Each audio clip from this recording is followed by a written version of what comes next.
An international tribunal made its final decision regarding the dispute between China and the Philippines in the South China Sea, as our Kwon just covered. But Beijing is still bent on claiming the waters for itself. So why the obsession and what's the strategic value of the area? Our Kim Jung-soo breaks it down for us. The South China Sea refers to a 3.5 million square kilometers area in the Pacific Ocean, where mainly 6 nations, which are China, Philippines, Taiwan, Vietnam, Malaysia and Brunei, share and claim territorial rights. The most recent dispute between China and the Philippines was mediated a day ago by an international tribune in The Hague, which ruled in favor of Manila, but Beijing claims Chinese presence in the sea dates back to the 3rd century BC.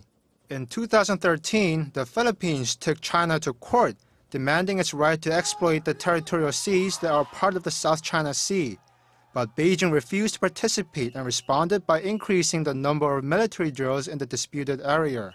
In 2014, China further alarmed its neighbors by enlarging artificial reefs on the Spratly Islands, and therefore attempted to create exclusive economic zones, which allow countries uncontested sovereignty of territorial seas within 200 miles from the coastline. But the reluctance to compromise on where each nation's territorial seas start or end is primarily motivated by a number of economic factors.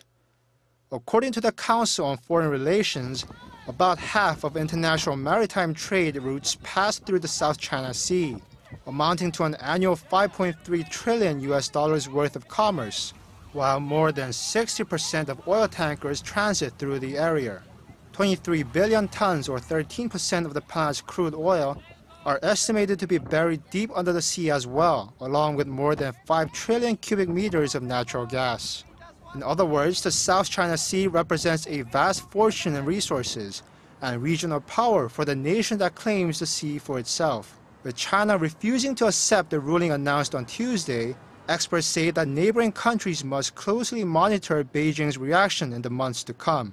In particular, experts advise that new Philippines President Rodrigo Duterte must strive to avoid direct confrontation with China and foster a flexible economic relationship. Kim Jung-soo, Arirang News.